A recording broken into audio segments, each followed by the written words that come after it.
Natural resources. In this lesson, we'll look at the science and engineering practices of constructing explanations and designing solutions, and engaging in argument from evidence. We'll also look at the cross-cutting concepts of patterns, cause and effect, scale, proportion and quantity, and stability and change. So what are natural resources? Natural resources are materials found on Earth that can be used for economic or social benefits.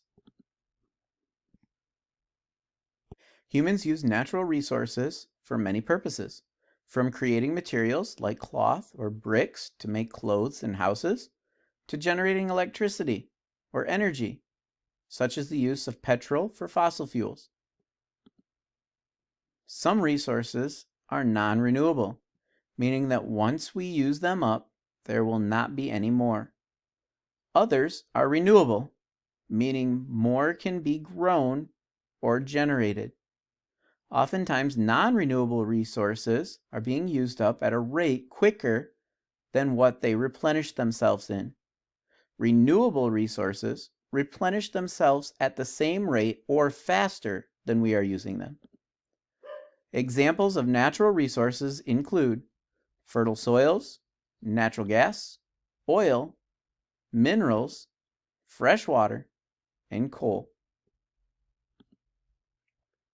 Sustainable natural resource use. Metal, glass, ceramics, and most plastics are produced from non-renewable raw materials. For example, plastics are made from crude oil, which is a fossil fuel. Much of the energy used in the processes to form these products also comes from non-renewable resources. Raw materials can be conserved by reducing the amount of resources we use, reusing resources wherever possible, or by recycling. Humans can also make synthetic versions of some resources to help reduce the amount of natural resources used. Recycling. Recycling is a good way to reduce the amount of resources we use. Recycling turns waste into usable material again. For example, glass bottles can be recycled.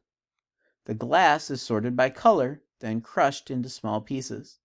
Any bits of other materials are removed from the glass as it is melted.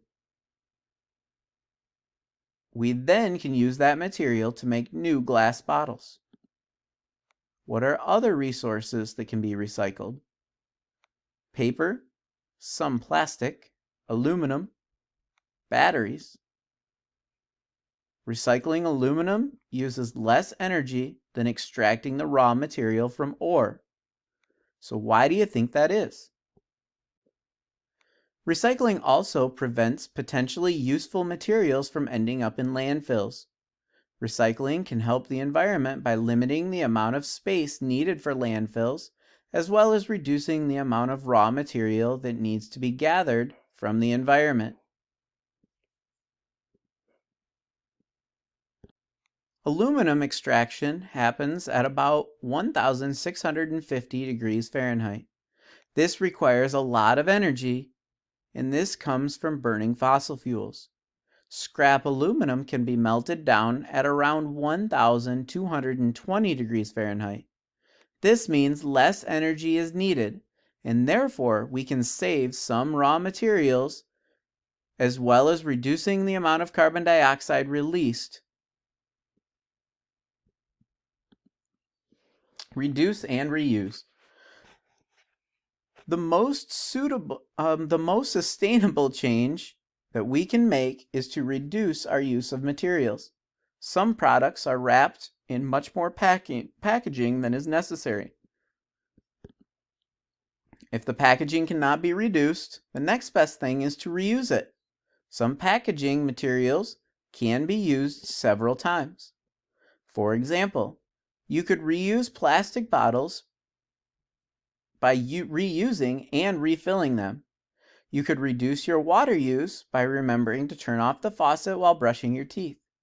Or you could reduce your energy use by putting on a sweater instead of turning up the heat.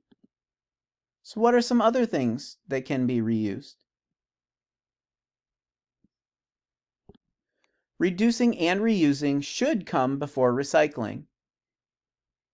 An item should only be recycled after it has been reused as much as possible. Even larger items like furniture can be reused.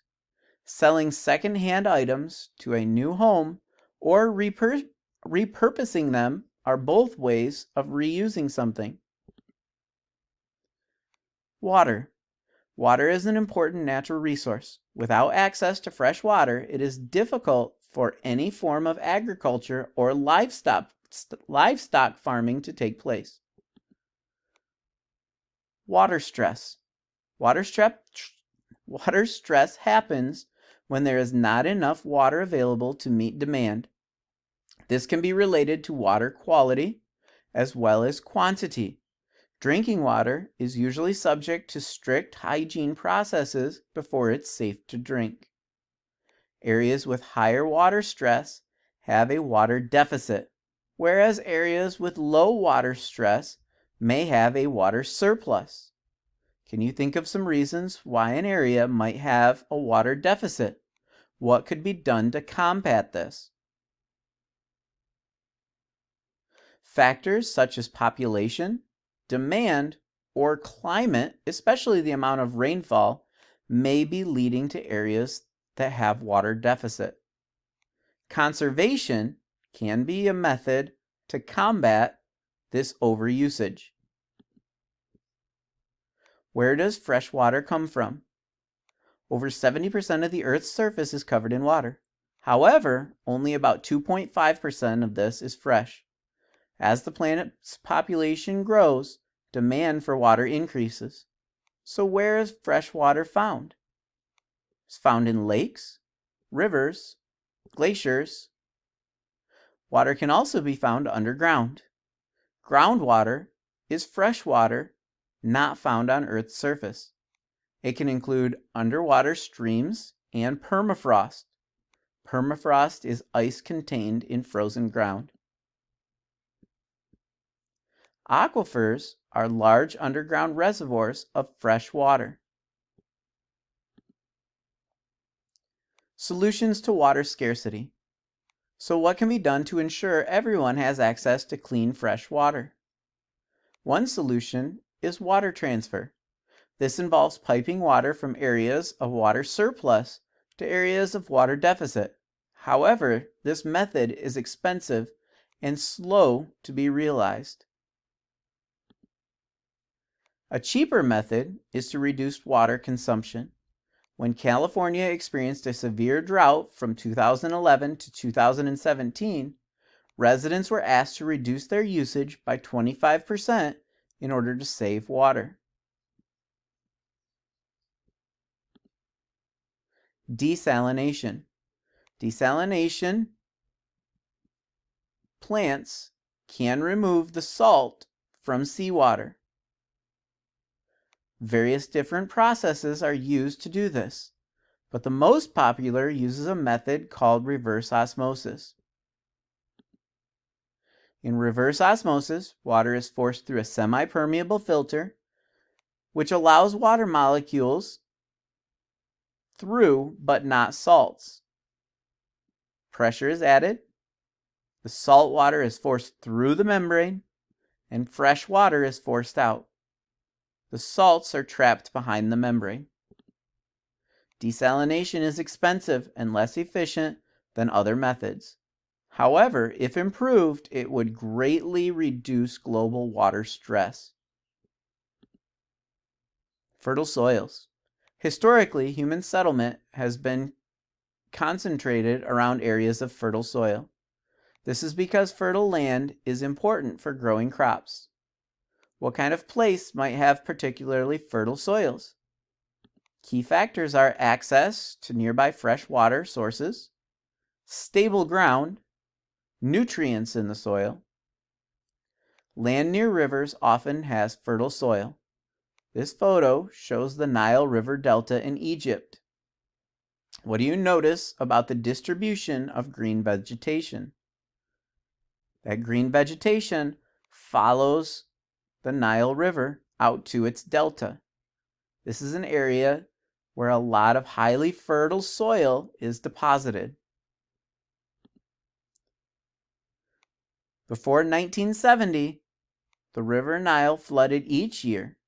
The floodwater helped to irrigate nearby agricultural fields. Irrigation channels were dug to help the water flow to where it was needed. The river water deposited black silt onto the fields when it receded. The silt contained many nutrients and was very fertile. In 1970, the Aswan Dam was completed. The dam helps to control the Nile's flooding patterns so that soil fertility can be maintained. However, it was expensive to build, and there is still controversy over its environmental impact. Decreasing minerals in the soil. When crops are harvested, they are removed from the field in which they were grown. This prevents the minerals that were taken up by the plants being returned to the soil when the plant dies. The amount of minerals in the soil decreases with each harvest. As a result, the land can become exhausted of its minerals. This can lead to poor plant growth and low crop yields. Replacing lost minerals. One method to overcome decreasing mineral loss in soil is the use of fertilizers.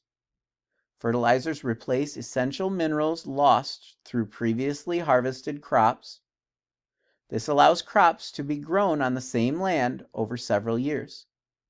Commonly used fertilizers made by humans are synthetic fertilizers. These contain compounds of nitrogen, phosphorus, potassium. They are referred to as NPK fertilizers, as they contain all three elements. Salts and NPK fertilizers. NPK fertilizers are formulations or mixtures of different salts that contain nitrogen, phosphorus, and potassium. A salt is a compound made from the neutralization reaction of an acid and a base.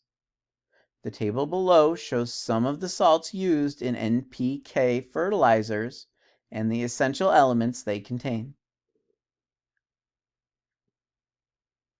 When these salts dissolve in soil, the essential elements for plants are released.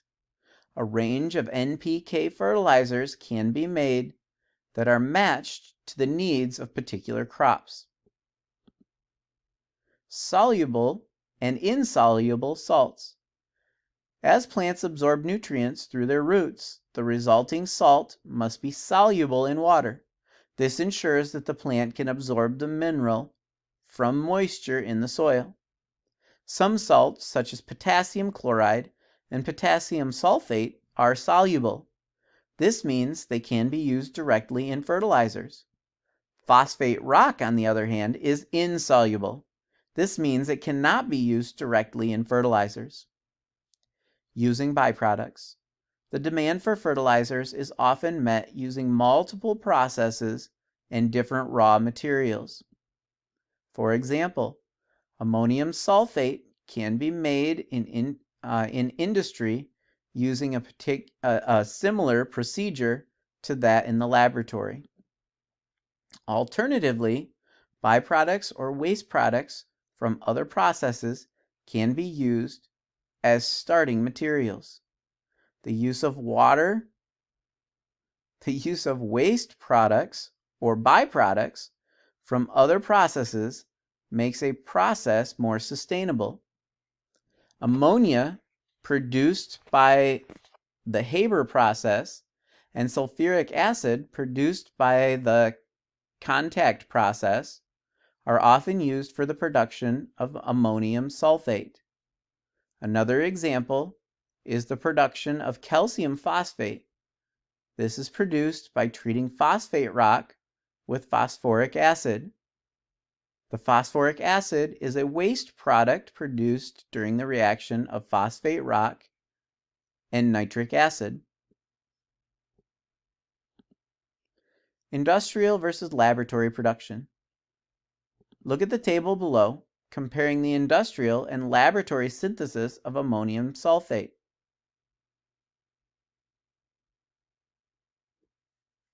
Our reactants in the industry versus the laboratory, our waste products, the process type, the yield, the speed, the cost, and the labor. Which process is more sustainable?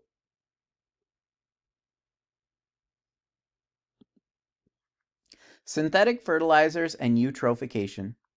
Although there is a huge demand for synthetic fertilizers, they have some disadvantages. Heavy rainfall running off the surface of soil can carry fertilizers into rivers and lakes, accelerating the growth of native plants. This causes excessive algae growth at the water's surface, leading to the death of marine organisms. This process is known as eutrophication. The overabundance of fertilizers is allowing for a bloom of algae or other native plants. That growth can lead to large mats. As wintertime comes and these mats die, or as they get thick enough that the overlying material blocks out the sun from the underlying material, some of this algae or plant matter dies and sinks to the bottom. It is then decomposed by decomposers. Sometimes all of the oxygen within the water is used up by these decomposing organisms. This can lead to large amounts of fish death or other organisms found in the water that are reliant on the oxygen. Natural fertilizers. Some farms use other, more sustainable materials to promote crop growth, such as natural fertilizers. These are produced by the breakdown of plant and animal waste. One example is manure. Recycling manure for use as a fertilizer is more sustainable and decreases the amount of waste produced by a farm. However, natural fertilizers are not produced on a large scale, and they are difficult to transport and store. Natural fertilizers are cheaper than artificial fertilizers. However, they require more manual labor to produce and store. Organic farming.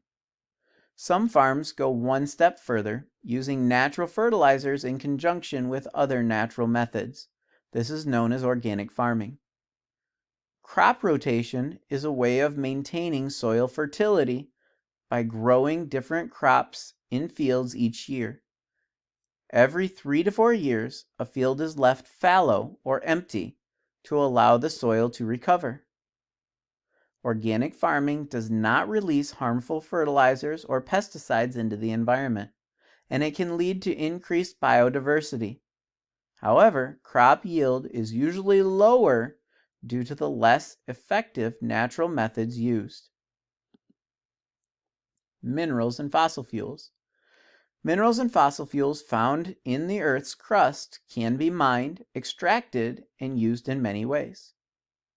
So what are each of these minerals and fossil fuels used for? Gold, iron, aluminum, natural gas, uranium, copper, crude oil, coal. Some unreactive minerals, like gold, are found in the Earth's crust as pure substances. However, most are found combined with other elements, as compounds in ores. They must be extracted from their ores before being used. The extraction of minerals is the 5th largest industry in the world, but mining for ores is expensive and can cause damage to the environment. Uses of fossil fuels. Fossil fuels are very important and have many uses. Can you name some of the ways that we use fossil fuels? We use them to generate heat and electricity to power our businesses and homes. They're used as fuels for cars and airplanes. And they are used to make plastics, medicines, packaging, fabrics, and televisions. We use fossil fuels for just about everything. Mining for ores. As mining for ores is expensive, it is only carried out where minerals are abundant enough for this to be profitable. In industry, an ore must contain enough metal to make mining and extraction economical. The value of ores changes over time due to society and technology. For example, rocks containing only 5% copper would have been considered unprofitable in the 19th century. But today, most copper comes from ores containing 0.4 to 1% copper. Obtaining raw materials. Obtaining raw materials from the earth by quarrying and mining has negative environmental impacts. For example, explosives are used to extract limestone from rock in a process called blasting. The noise scares wildlife. Blasting also leaves large craters in the rock face, which ruins the landscape. Much of the limestone is then transported to cement factories near the quarries, and the craters can be filled with rubbish and used as landfill sites. What is crude oil? Crude oil is a fossil fuel found in the Earth's crust and is one of the most important substances in the world. It is a complex mixture of hundreds of compounds and is often referred to as petroleum. The compounds in a mixture are not chemically combined together, meaning they can be separated by methods such as fractional distillation. Crude oil is used to make fuels for transport, heating, and generating electricity. It is also used to make plastics and hundreds of petrochemicals. The early stages of oil and gas formation. Crude oil is a biological or has biological origins. Millions of years ago, plankton, algae, and other very similar animals died and collected in the sediment on the seafloor. As more layers of sediment formed around them, the remains of these animals were compacted. The bottom layers were subject to high pressure and became sedimentary rocks. Over millions of years, the combination of high heat and high pressure turned sedimentary rock into crude oil.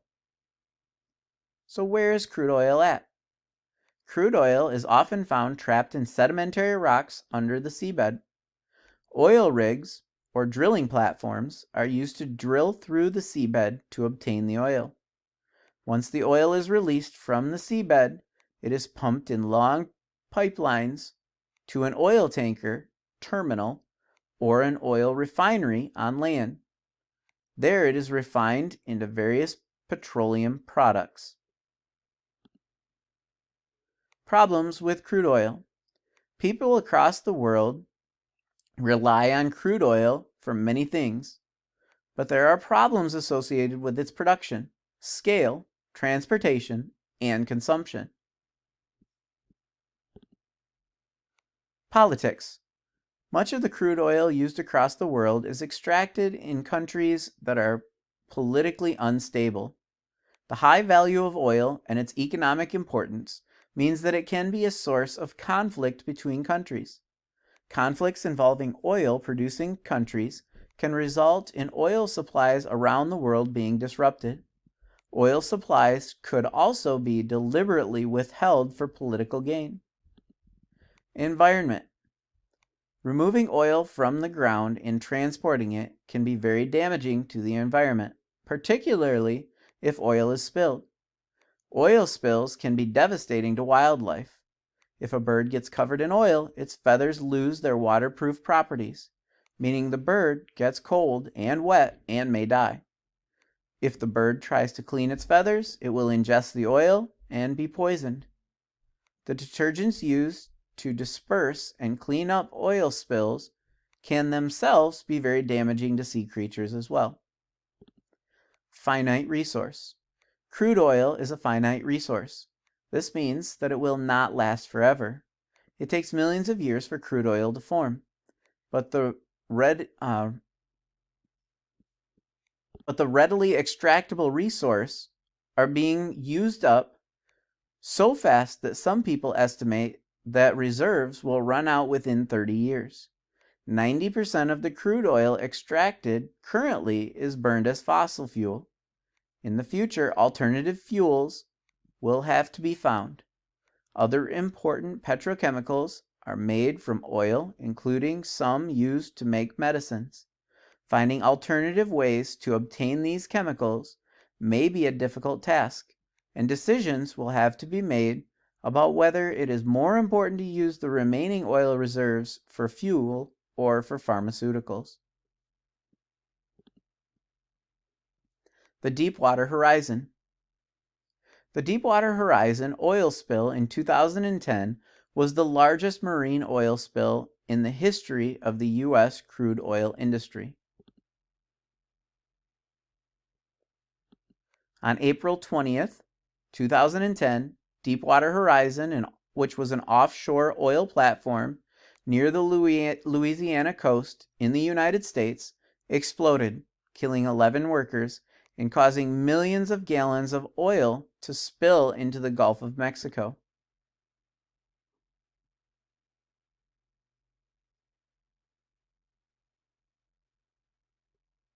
After several failed attempts to seal the leak, the oil well was finally capped 87 days after the explosion.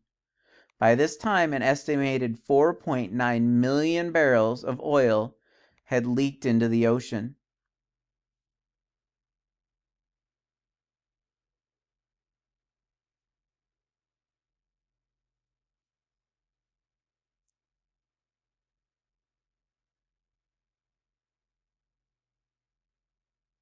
The owners of the Deepwater Horizon, BP, were heavily criticized for their part in the disaster.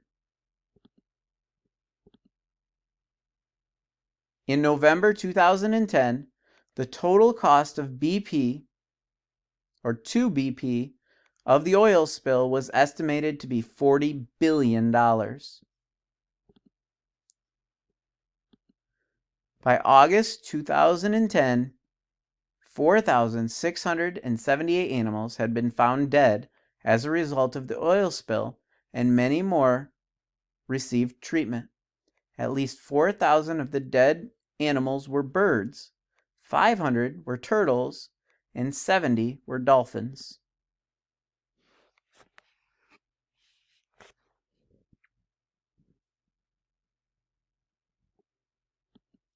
The Gulf of Mexico's largest fishing and tourist industries were also badly affected by the disaster.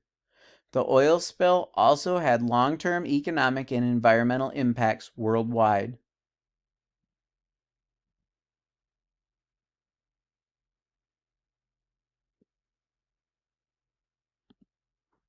Oil shale. Oil shale is a sedimentary rock. It contains shale oil, which can be extracted as an alternative to crude oil. Mining oil shale is expensive and uses more energy than drilling for crude oil. It also has environmental impacts. It can pollute water supplies around the mine through the release of waste minerals such as mercury.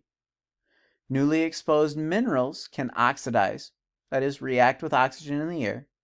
This can lead to acidic rainwater runoff. And shale mining also uses lots of water, between 1 and 5 barrels per barrel of shale oil produced. Tar sands. Tar sands are a mix of sand, clay, and bitumen, also known as asphalt. Open pit or strip mining is used to mine the sands, which are processed to extract the bitumen. The largest deposits are in Canada and South America. Extracting oil from tar sands is difficult.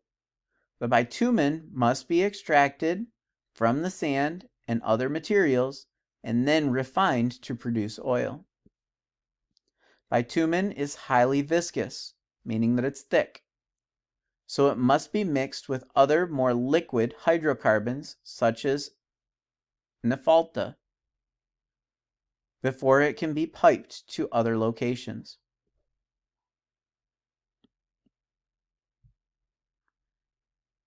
Sustainable use of tar sands.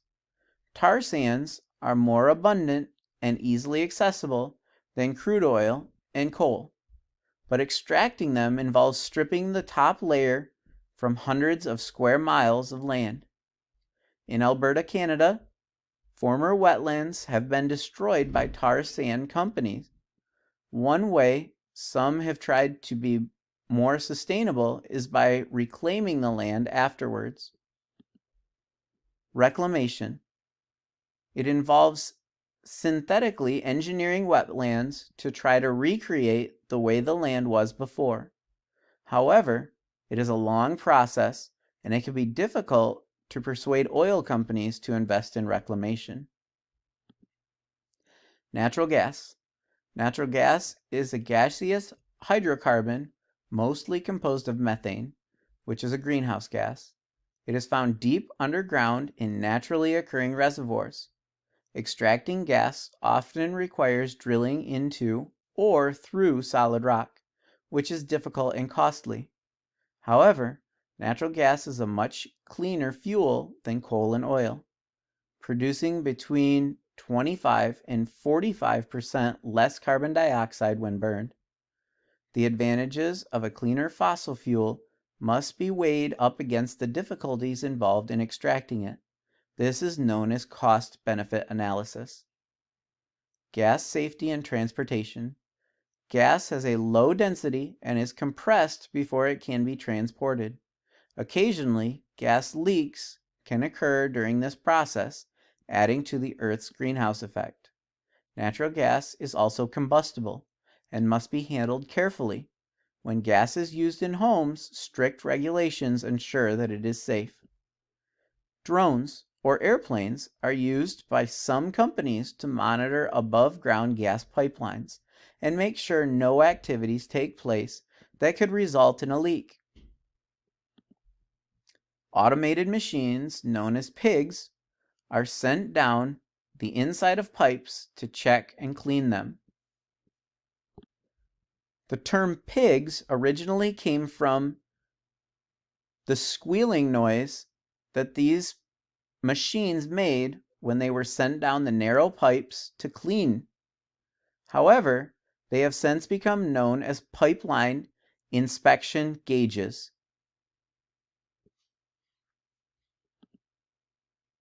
Coal mining. Coal mining refers to the extraction of the fossil fuel coal from the ground. Various methods are used to achieve this. Open pit mining involves digging a large, deep pit. Coal is mined from within the pit. Strip mining involves digging a long strip of land in order to access a coal seam underneath. Underground mining involves digging a deep main shaft with tunnels extending outwards. What potential issues with these methods can you think of? Environmental impacts such as scars in the landscape, danger to workers, especially in underground mining, issues with water contamination similar to oil shale mining. All of these and more may be issues with these forms of mining. Minimizing the impacts of coal mining. Coal mining can be dangerous and leave large scars on the landscape of an area. So how can we minimize these problems? Coal miners who work underground do a difficult and dangerous job. An average of 26 miners died per year between 2005 and 2014. One way to prevent this is to use remote-controlled machines to mine coal. There are also initiatives to ensure that abandoned coal mines are cleaned up and that the landscape is returned to as close to its original state as possible once complete. So let's summarize. Are these statements about natural resources true or false?